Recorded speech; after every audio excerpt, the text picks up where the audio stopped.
Tato adalah gambar yang dicetak pada kulit manusia. Guys, bicara soal orang bertato, nggak jarang kalangan awam langsung ngebayangin kaum penjahat dan berandalan.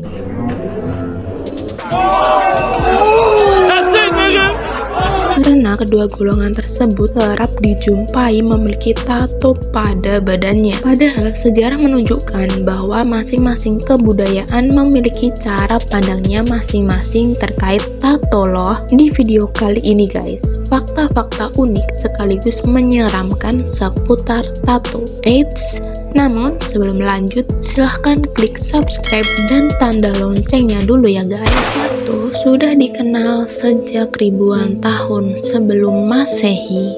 Pada tahun 1991, sepasang pendaki gunung asal Jerman sedang melakukan pendakian di pegunungan Alpen, Eropa Tengah. Di tengah-tengah perjalanan, mereka tanpa sengaja berpapasan dengan mayat manusia yang terkubur di bawah onggokan salju. Khawatir kalau mayat tersebut merupakan mayat korban pembunuhan yang sengaja dibunuh di tempat terpencil, keduanya bergegas pergi menuju kantor polisi terdekat dan melaporkan temuan mereka. Saat mayat tersebut diperiksa, mayat tersebut diketahui memang tewas akibat dibunuh, tepatnya dengan cara dipanah dan dipukul memakai benda tumpul di bagian kepalanya. Apa yang membuat mayat ini berbeda? Setelah diidentifikasi, mayat bersangkutan ternyata sudah berusia lebih dari 5.000 tahun. Wah, lama ya. Mayat tersebut nampak utuh layaknya mayat manusia yang belum lama terkubur. Karena suhu dingin dari lapisan salju menyebabkan mayatnya tidak sampai membusuk dan rusak.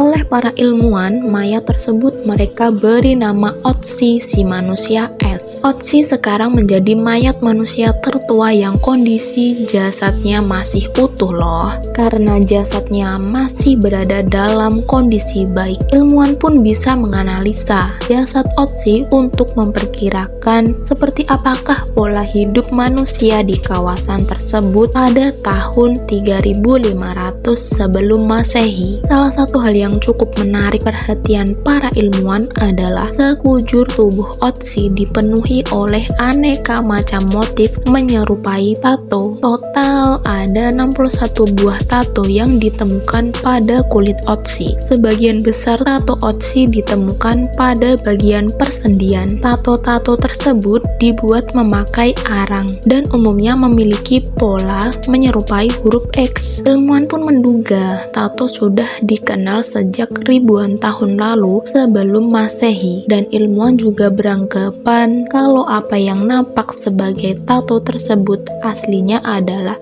bekas terapi pengobatan. Tato pada masa Yunani kuno digunakan sebagai hukuman. Di masa kini, tato memiliki reputasi yang lumayan kontroversial. Pasalnya, tato kerap diidentikan sebagai atribut khas kaum penjahat.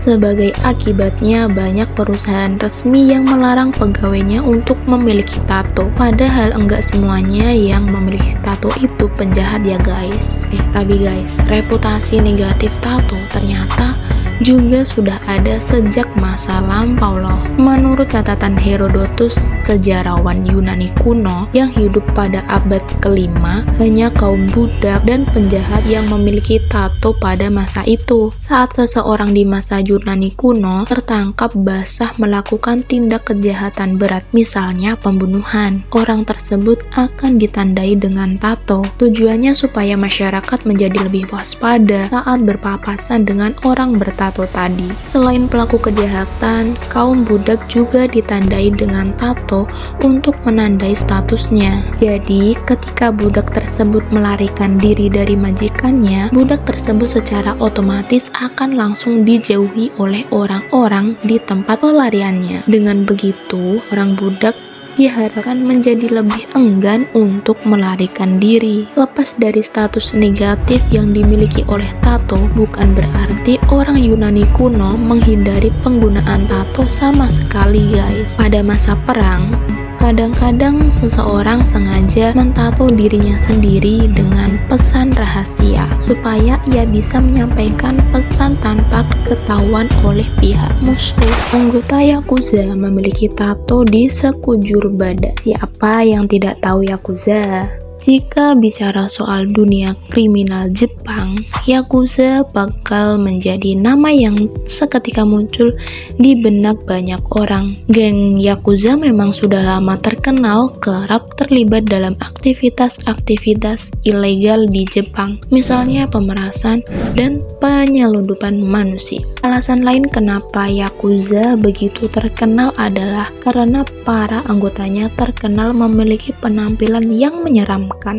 Bagaimana tidak, sejumlah anggota Yakuza memiliki tato yang menutupi sekujur badannya, mulai dari bagian leher hingga bagian tangan dan kaki. Lalu, kenapa anggota Yakuza bersedia repot-repot membiarkan sekujur badannya dipenuhi tato? Jadi gini guys, menurut keyakinan Yakuza, semakin banyak bagian tubuh yang ditato, maka semakin tinggi tingkat kesetiaan anggota Yakuza tersebut. Pasalnya, saat seorang Yakuza ditato, ia harus menahan sakit yang tidak ringan dan tidak singkat. Kebiasaan Yakuza menggunakan tato juga merupakan bentuk evolusi dari sistem hukum di Jepang. Di masa lampau, jika seseorang melakukan tindak kejahatan, maka orang tersebut akan ditato. Semakin berat tingkat kejahatannya, maka tato tersebut akan dicetak di bagian tubuh yang semakin mudah terlihat. Akibat penggunaan tato hukuman tersebut,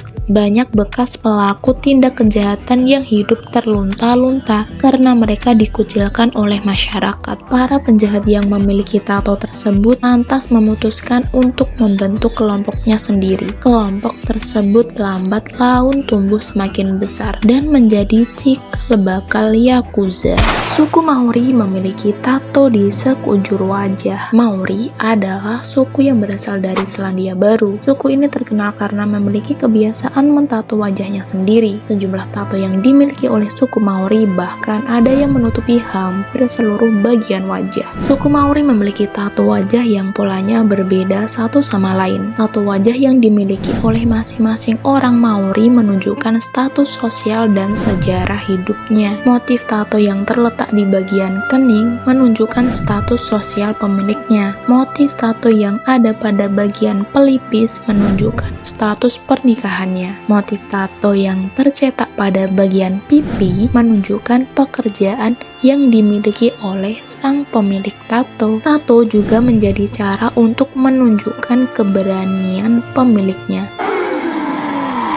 Metode tradisional yang digunakan oleh suku Maori dalam membuat tato wajah terbilang amat menyakitkan. Jika seseorang sampai menunjukkan ekspresi kesakitan saat ditato, orang tersebut akan dipandang rendah oleh orang Maori lainnya. Saat membuat tato wajah, mula-mula sang pembuat tato akan mengukirkan pisaunya pada wajah yang hendak ditato. Sesudah itu, bekas guratan pisau tersebut akan diukir memakai pahat dan palu. Supaya pola tatonya terlihat lebih jelas, pisau pahatnya akan dicelupkan terlebih dahulu ke dalam cairan pewarna. Idih, ngeri banget sih ini. It's also something that you can't get. Suku-suku Afrika Barat memiliki tato versi timbul. Tato pada dasarnya adalah cakungan pada kulit yang diisi dengan zat pewarna, khususnya tinta. Namun di Afrika Barat ada tato yang menggunakan metode timbul, alih-alih cakungan. Bagaimana persisnya tato ini? Tato timbul tersebut dikenal dengan istilah skarifikasi karena tato timbul ini pada dasarnya merupakan bekas luka atau scar yang dibentuk sedemikian rupa supaya terlihat menyerupai tato. Tato skarifikasi banyak digunakan oleh penduduk tradisional Afrika Barat karena penduduk asli di benua tersebut memiliki warna kulit yang terlalu gelap untuk memakai tato biasa. Jika tato bertujuan menggelapkan bagian tertentu pada kulit, maka skarifikasi bertujuan memberikan bekas terang pada bagian kulit tertentu, dan bekas terang tersebut dibuat dengan cara melukai kulit secara sengaja. Saat membuat tato versi skarifikasi, mula-mula kulit seseorang akan diukir memakai benda tajam. Sesudah itu, bekas ukiran tersebut akan ditempeli dengan arang atau sari tanaman beracun supaya bekas ukiran pada kulit mengalami iritasi. Jika sudah selesai, kulit orang yang bersangkutan nampak memiliki tonjolan-tonjolan berwarna terang layaknya sisik reptil. Bergantung dari tujuan pembuatannya, tato hasil skarifikasi memiliki makna yang bermacam-macam, mulai dari kasta sosial, status pernikahan, jumlah keturunan, dan lain sebagainya. Nah, itulah fakta-fakta unik tentang tato guys. Gimana menurut kalian? Gokil banget sih. Nah, sebelum video ini berakhir, jangan lupa di like dan di share sebanyak-banyaknya. Oke guys, thank you, bye-bye.